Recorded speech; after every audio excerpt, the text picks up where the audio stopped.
Good morning, Sound City Church, and welcome to church this Sunday. Hope you're enjoying yourself at home with your coffee. It's the 24th of May, and it is autumn, and believe it or not, I'm feeling the cold. Now, we're here to worship the Lord, and we're here to bring everything to the Lord that we have. Hope you've had a great week, even if you've had a hard week. Let's bring everything to the Lord this morning. I want to open us up with scripture. Everyone knows the scripture. We all know the scripture, which is Jeremiah 29:11 to 14. Goes. Now, this is from the NLT, the New Living Translation. It says, "For I know the plans I have for you, says the Lord. They are plans for good and not for disaster, to give you a future and a hope. In those days, when you pray, I will listen. If you look for me wholeheartedly, you will find me. I will be found by you, says the Lord. I will," and then it goes on, "I will end your captivity," but we're not captive. We're free. We're free in the Lord, amen. Now, this time of coronavirus, a lot of us are going through some hardship. But let's trust in the Lord and bring everything to Him. For those that are struggling with work, who have work. And those that aren't, they don't have work. Lord, I just pray that this morning, Lord Jesus, that you come into our homes, Lord, that you come into our hearts, Lord Father. Lord, I pray, Lord God, that you anoint us this morning, Lord. Father God, I pray in Jesus' name, Lord, that your word will speak to us this morning. That your word will pierce us and challenge us, Lord. Lord, that it won't be just a word that we hear every Sunday, Lord, but something new, something fresh. Lord, I pray for your anointing upon the households that are here. Households that are watching this morning, Lord, that are pressing into you. I pray that your anointing will cover the family, Lord Jesus, and that your blessings will flow. In Jesus' name we pray. Amen. Hallelujah. We have two songs this morning, two beautiful worship songs. The first one's Holy Spirit. You're welcome here. So let's welcome the Holy Spirit in our homes this morning. Hallelujah.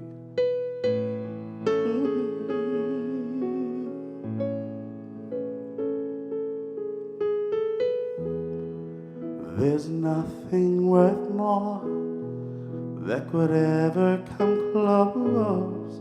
Nothing can compare. You're our living hope. Your presence, Lord. I've tasted and seen. I've tasted and seen of the sweetest of loves, where my heart becomes free and my shame is undone. Your presence, Lord. Holy Spirit, let's sing. Holy Spirit, you are welcome here. Come flood this place and fill the atmosphere. Your glory, God, is what our hearts long for, to be overcome by your presence, Lord.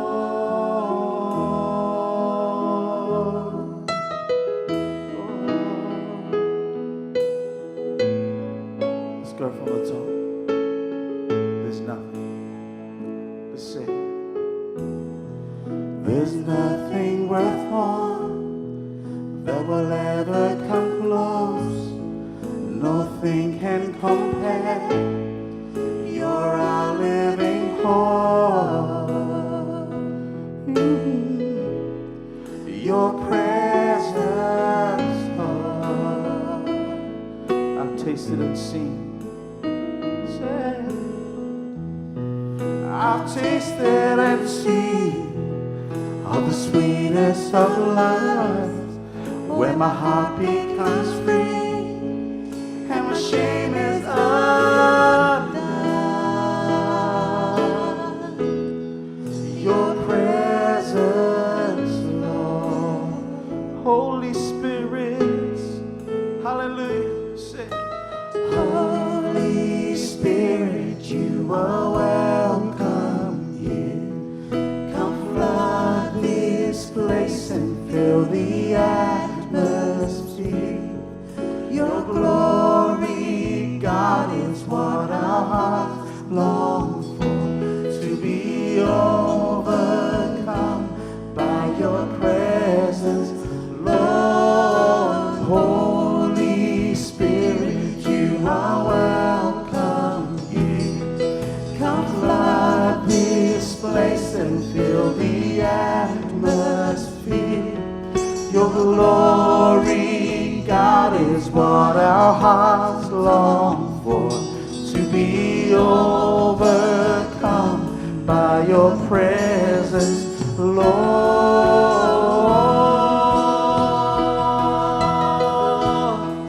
Your presence, Lord.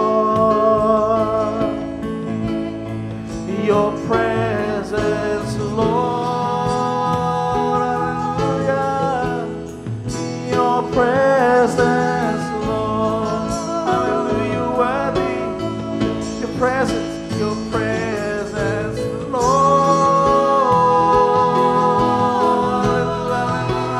Hallelujah. So holy you are, so holy you are, so worthy is your name. Jesus, Jesus, oh.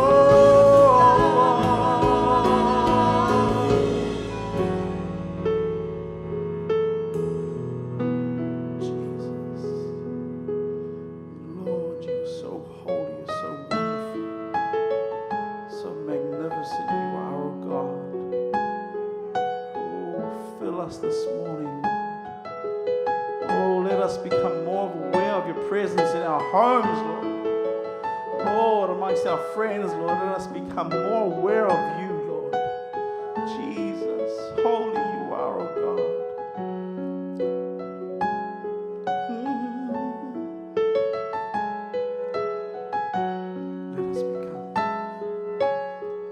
Let us become more aware of your presence. Let us experience the glory of your goodness. Let us become more aware of your presence. Let us experience the glory of your goodness. Let us become more aware of your presence. Let us experience the glory of your goodness. Let us become more aware of your presence.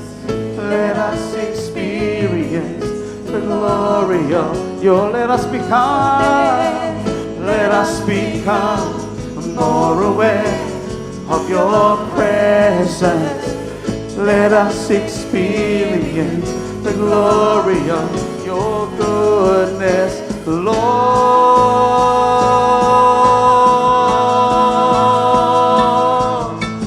Holy Spirit, you are welcome here. Come flood this place and fill the atmosphere. Your glory, God, is what our hearts long for, to be overcome by your presence, Lord.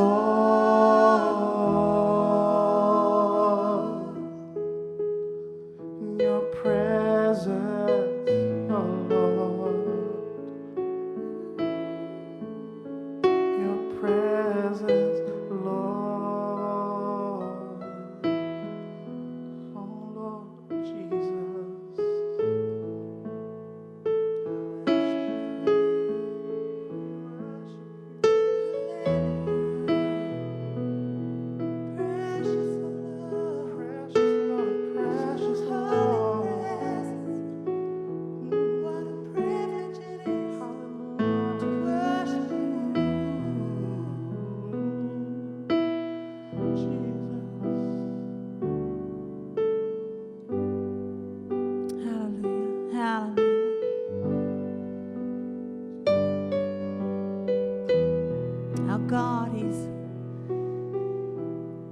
all-knowing, ever-present, and He's all-powerful. And we're just going to continue to worship. And as James has already said, you know, God knows where you're at. He's got you. He's got this. And His name is higher than any other name. And so as we worship, as you sing over the situation, as you sing over your heart, as you sing over wherever you're at now, just know that God's name is higher than any other name. He's higher than sickness. He's higher than loss. He's higher than grief. He's higher than sorrow. And as we worship Him, and as we declare, you are great and your name is above all names, you just remember He is your healer this morning. He is your provision. He is your hope. He is your victory. He is your breakthrough. He is the banner over you.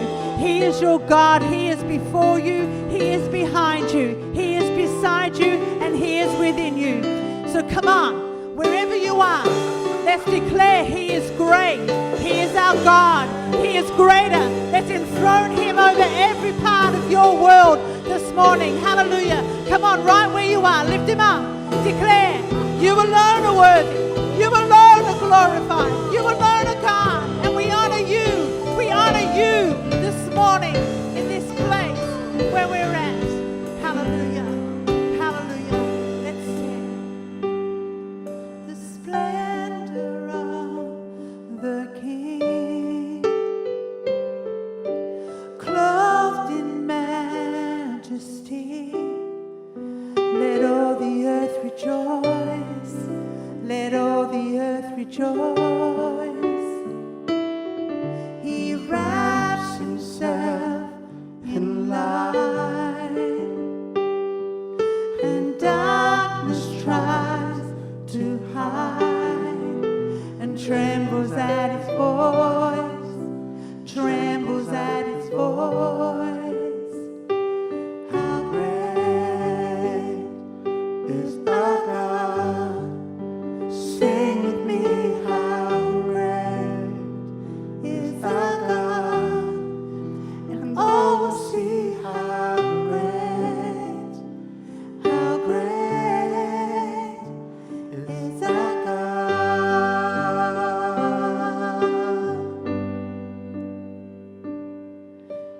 Age to age He stands, and time is in His hands, beginning and the end, beginning and the end. The Godhead three in one, Father, Spirit, Son, the Lion and the Lamb, the Lion and the Lamb. How great is our God? Sing with me, how great is our God, and all will see how great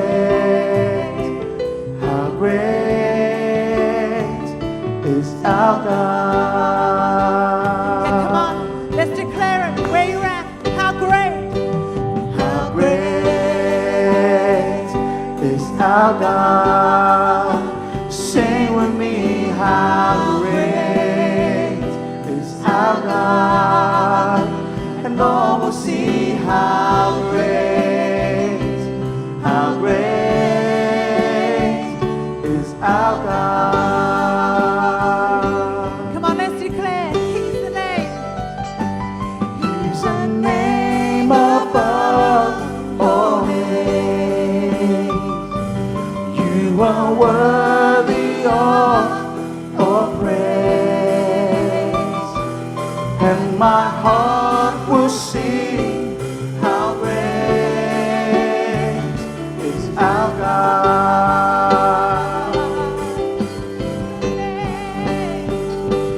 He's a name above all names, so worthy to be worthy of all praise. And my heart will sing, my heart will sing, how great is our God.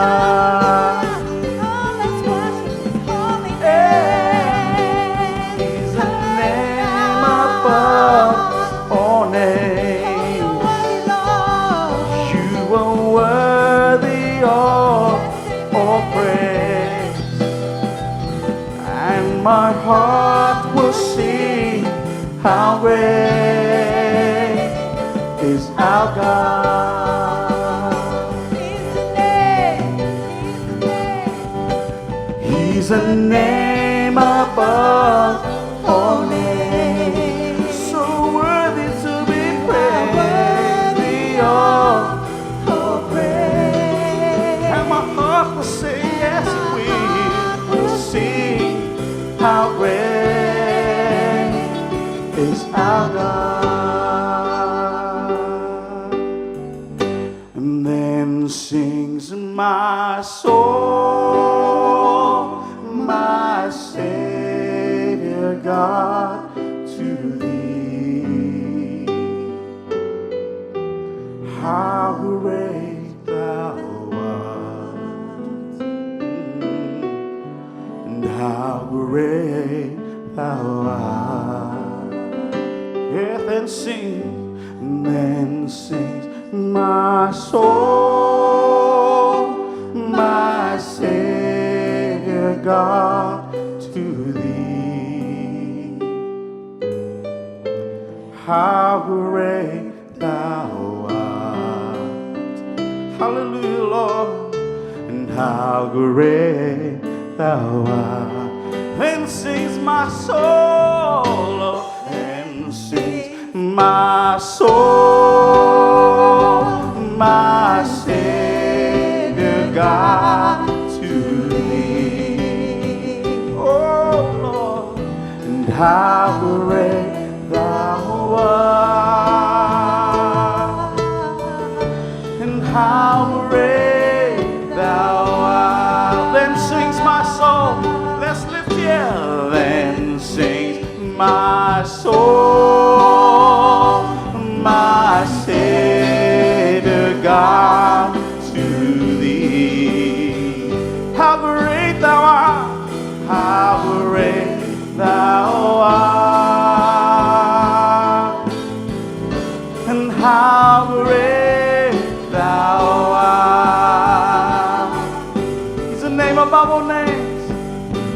He's a name above all names. You're so worthy, Lord, worthy of all praise. And my heart will sing to you, Lord. How great is our God. His name is a name above all names. Oh, yes, you are. You're the name above all names, so worthy, yes, you are the all praise. And my heart will sing, how great is our God.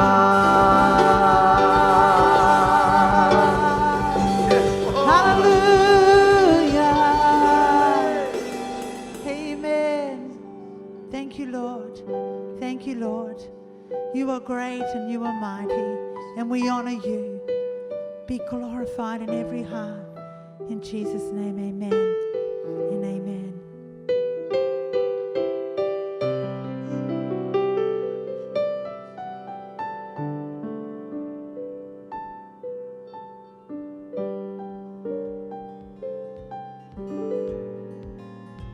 Welcome to Sound City Church Online here in Perth, Western Australia. If you're visiting for the first time, if you're visiting from overseas, we want to extend to you a very warm and friendly g'day to you and your family.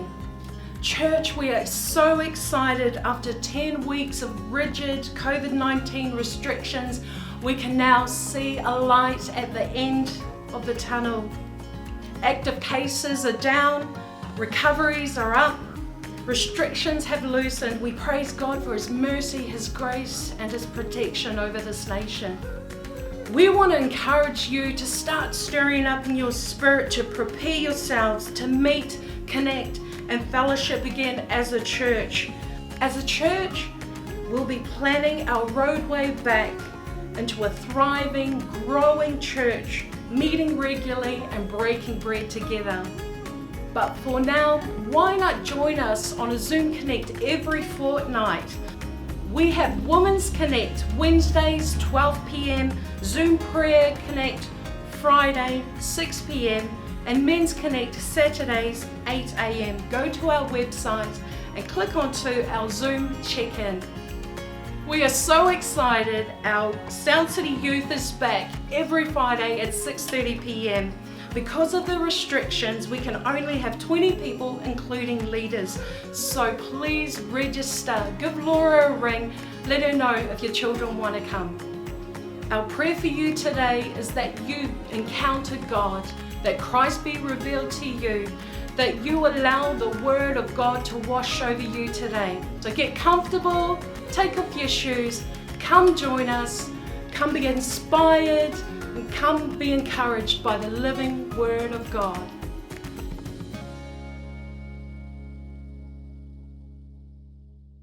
Hey church, I cannot believe this is the 10th week of doing church online with all the restrictions and everything happening, but I am really excited, especially here in Australia. Finally there's a light at the end of the tunnel, and they're now talking about the roadway back to recovery, and hopefully we've just seen a whole lot of restrictions eased, and hopefully in the next 4 weeks and then in the next 8 weeks, not sure exactly what that's going to look like, but coming back to church, I know you can't wait. I know you're loving having church in your pajamas and sipping on a cafe latte, but I can't wait till we can gather again as the body of Christ. And I want to just share a message that's been on my heart, and I think it's so relevant for today. And I want to just speak about having an attitude of gratitude.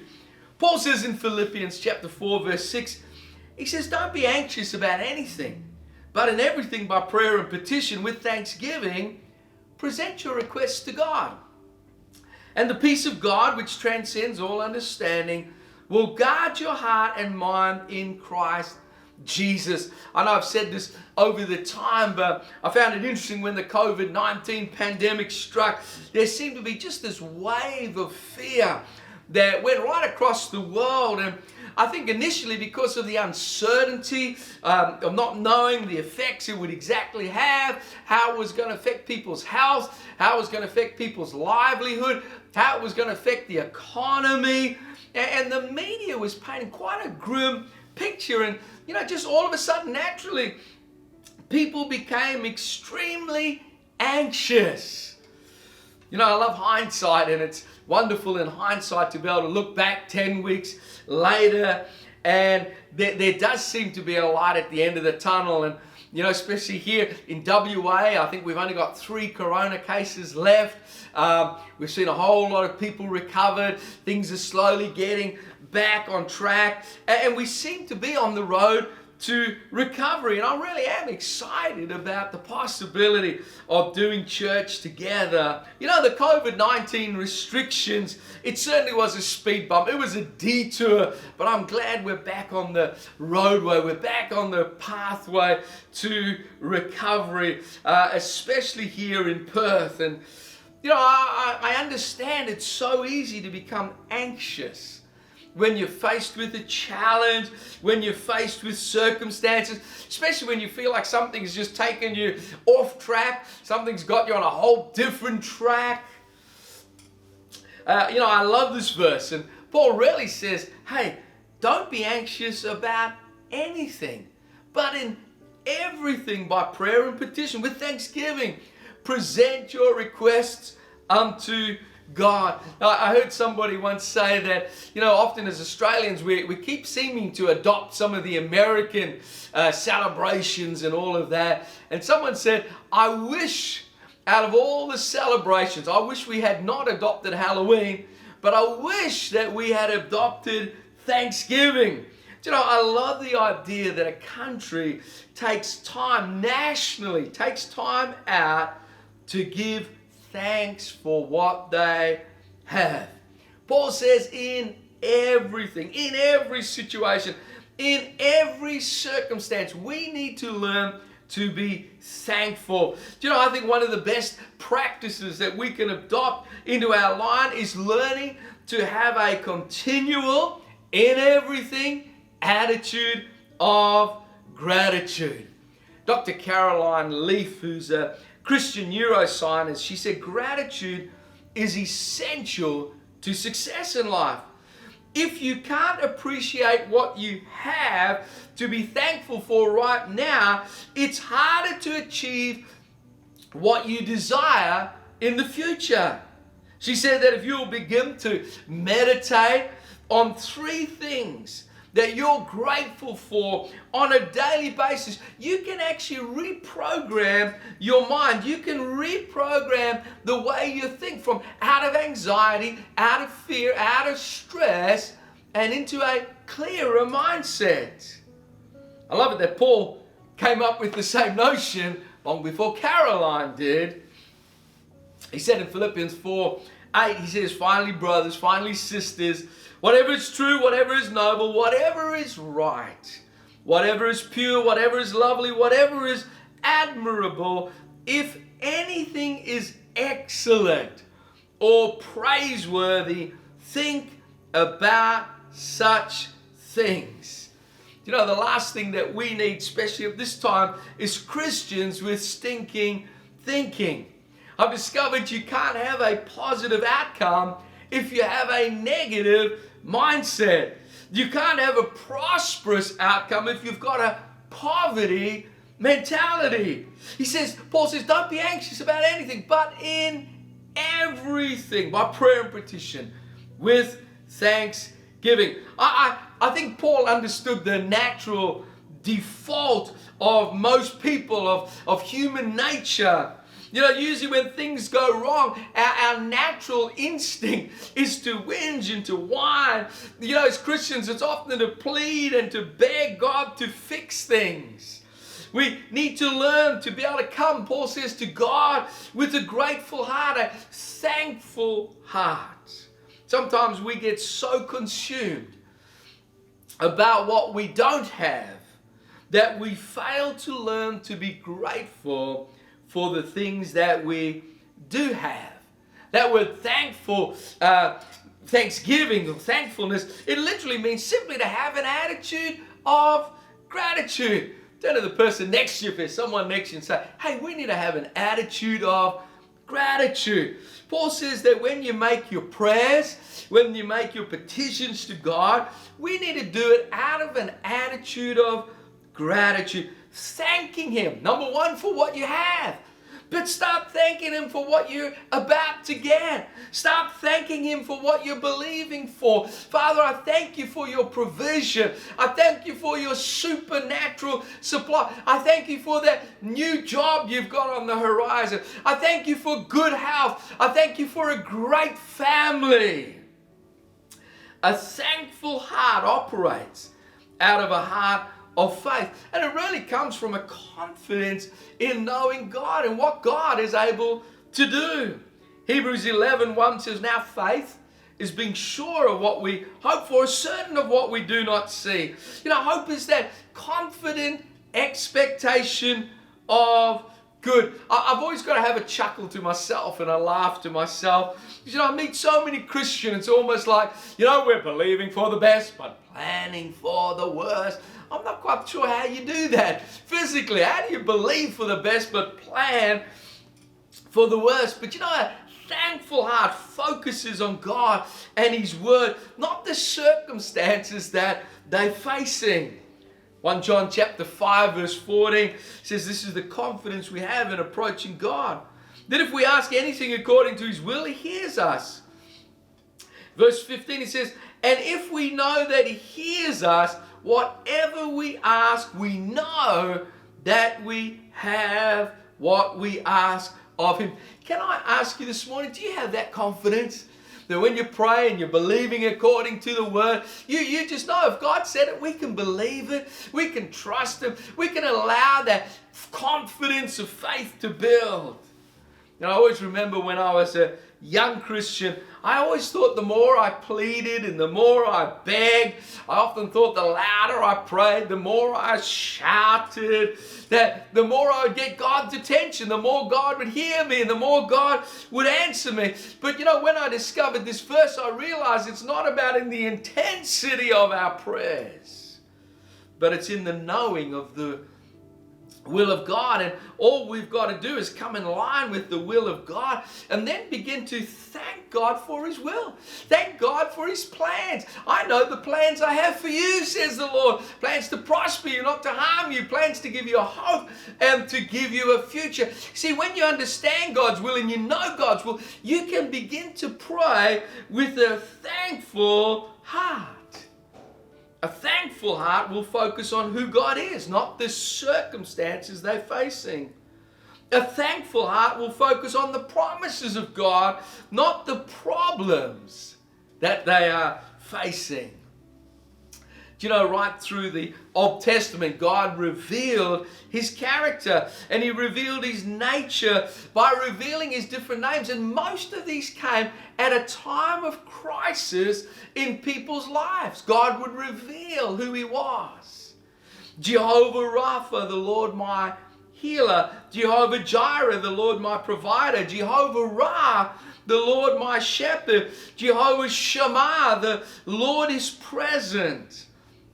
Jehovah Tiskanu, the Lord my righteousness. Jehovah Nissi, the Lord my banner or my deliverer. Jehovah Shalom, the Lord my peace. Can I say this? God's character is who he is. And from his character, we know what we can expect him to do. Healing is just a part of God's essential character. It's not a party trick or something he just likes to do in his spare time. It's who he is. He's a healing God. He's a providing God. He's a God who leads us and guides us. It's not just what he's able to do, but it's who he is. So whether I come to him for healing or provision, guidance, direction, comfort, forgiveness, just deliverance or peace, I can come with a thankful heart, knowing that he's able to meet those needs because it's within his nature. It's within his character. It's within his will to do that. Let me just take a moment this morning. I want to give you some great keys just to living and learning to live with a gratitude of, or an attitude of gratitude. Luke 17, verse 1, it says, now, on his way to Jerusalem, Jesus traveled along the border between Samaria and Galilee.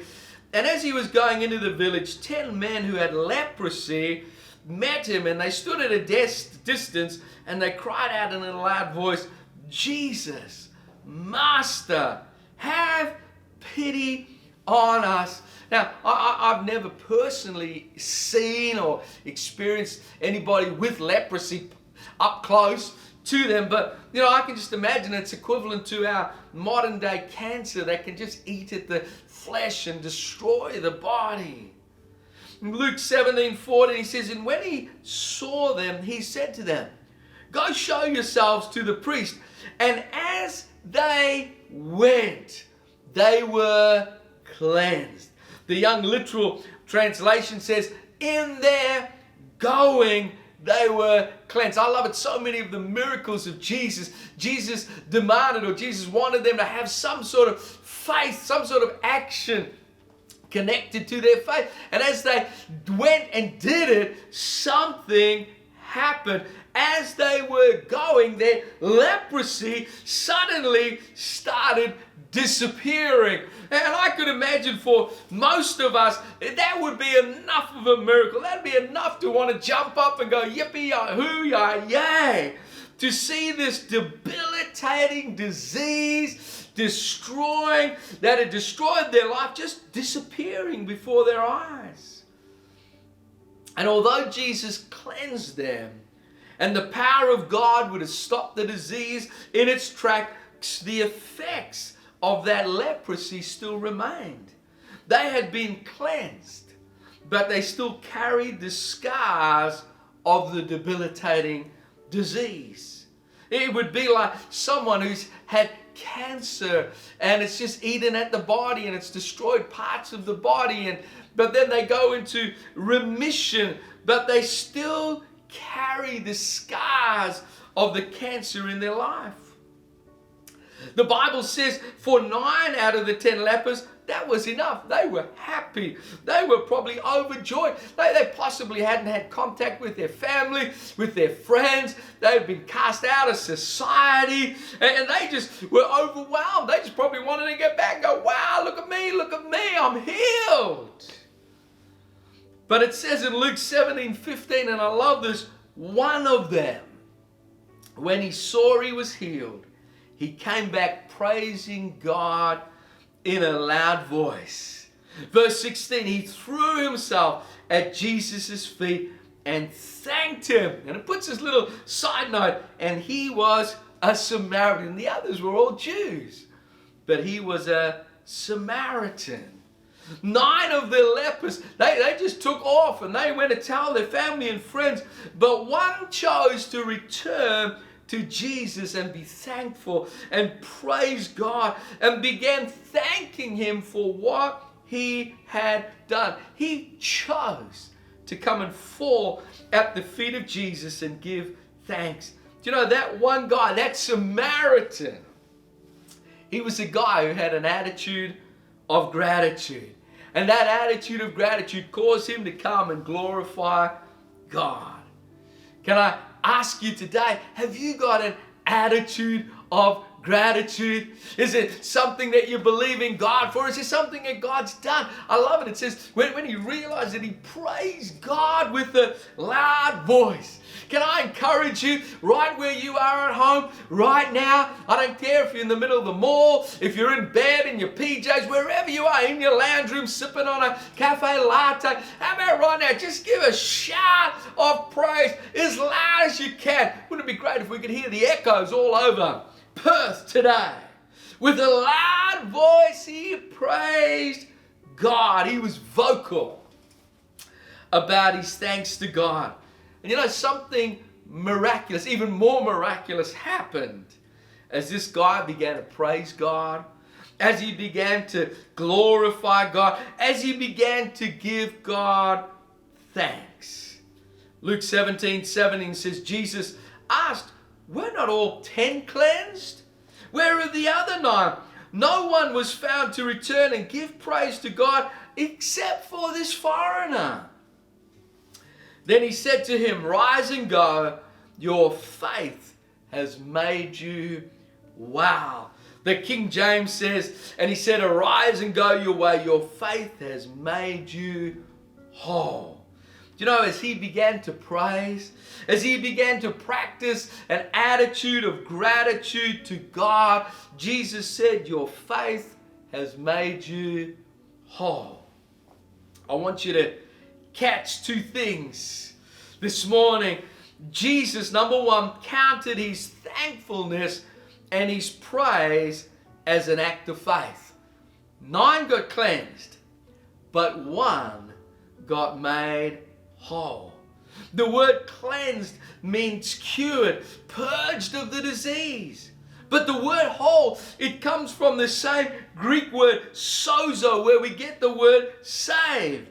9 got healed of an infectious disease, but only one got completely restored of all the effects of the debilitating disease. He was completely restored and made whole. I could just imagine that his skin came back like soft skin, the leprosy, and whether there were scars or bits missing, I could just imagine those all coming back together, and his body and his skin and the whole being was created whole again.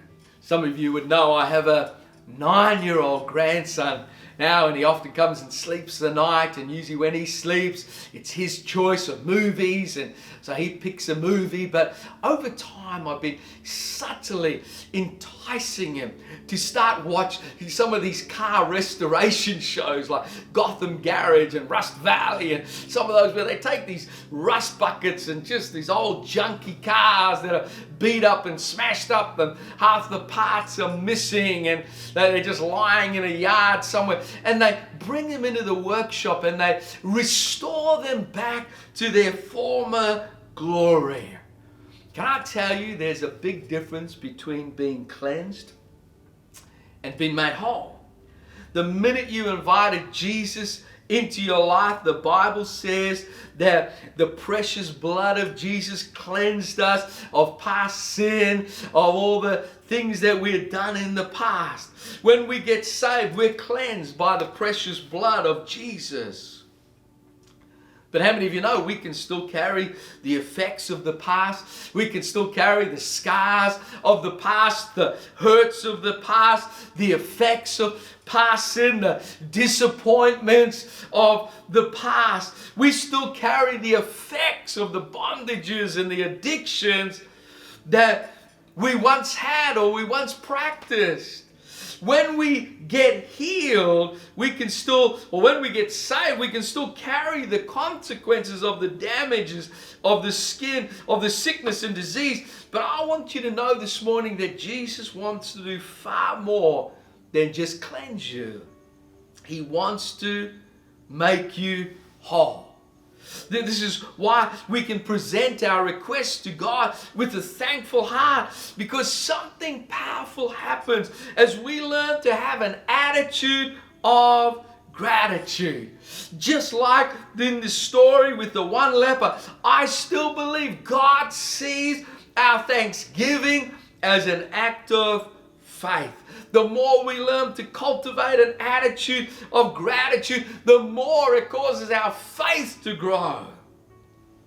Ungratefulness or disappointments is simply a sign that you're not expecting any good thing. You're not expecting things to change in the future.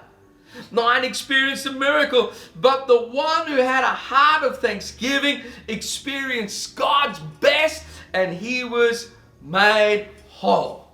I really want to encourage you today. I really believe one of the greatest things that we can do is learn to cultivate an attitude of gratitude. Not just one day a year, but every day, in everything, in all circumstances.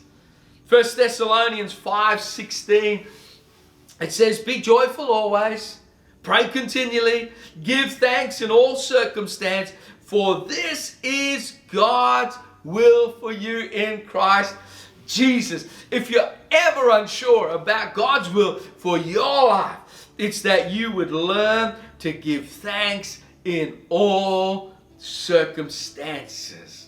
Colossians chapter 2 verse 6, it says, "So then, just as you've received Christ Jesus as Lord, continue to live in Him." Verse 7, "Rooted and built up in Him, strengthened in the faith as you were taught, and overflowing with thankfulness." I don't know about you, but there's nothing more contagious than when you meet somebody that's bubbly and somebody that's just overflowing with gratitude and gratefulness. Nothing worse when you got somebody that's just overflowing with bitterness and anger and resentment, and you don't want to be in the same room. But I want to tell you, it's contagious when people start having an overflow of thanksgiving. The Bible says as we're growing in God and we're being strengthened in God, one of the results should be that we start living a life of thankfulness that just begins to overflow. People who tend to be grateful, they say lead a happier life, more fulfilled life. I really want to encourage you, every night before you go to bed, think back over your day and remember at least 3 good things that happened. Things that went wow, that you enjoyed or that you can be grateful for. And when you think of those things, just write them down. They say having an attitude of gratitude and writing them down consecutively over 3 weeks, it can change your whole mental health. It can take away depression. It can relieve you of stress and anxiety. Can I ask you right now, what are you grateful for? What are you thankful for? What do you need to start thanking God for? Can I really encourage you, wherever you are this morning, if you've got your phone next to you, why don't you jump on the Sound City Church Facebook page and just write one thing that you are grateful for. Come on, I'm going to give you a moment. I'll just wait a minute. Grab your phone. If you haven't got your phone, grab somebody else's phone.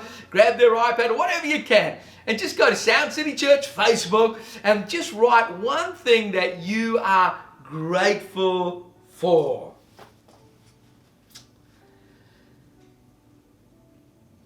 Hebrews chapter 13 verse 15, it says, by him therefore let us offer the sacrifice of praise to God continually.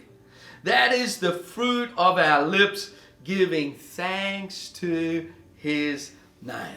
Can I encourage you? Don't stop praising God. Don't stop till the work is complete, till the miracle is accomplished. When we pray with thanksgiving, we literally start speaking out the end result. God, I'm thanking you for my healing. God, I'm thanking you for that new job. God, I'm thanking you for that supernatural supply. God, I'm thanking you for that miraculous provision. God, I'm thanking you for that miracle in my family. I'm thanking you for that miracle in my marriage. I'm thanking you. Just begin to thank him for what you're believing for. Thankfulness does not focus on the problem, but on the solution. Thankfulness doesn't focus on the circumstances, but it turns our eyes towards the Savior. Philippians 4:6 says, do not be anxious about anything, but in everything by prayer and petition, with thanksgiving, present your requests to God. Father, I just pray right now, everybody in eyeshot, everybody in earshot, Lord, of this message, Father, I pray that, Lord, you're going to begin to cultivate something new in our life. Father, I pray that we're going to learn what it means to cultivate an attitude of gratitude. Father, we thank you that you count our thankfulness as faith. And so, Father, I pray whatever people are facing, whatever they're going through right now, Lord, there is just going to be an attitude of gratitude. There is just going to be a thankfulness in everything they do, in every situation, in every circumstance that they're facing. Father, we ask this in the precious name of Jesus. And everybody said, amen, amen. God bless you. Have an amazing week. Make sure you go to our Facebook page. Write down one thing that you are grateful for.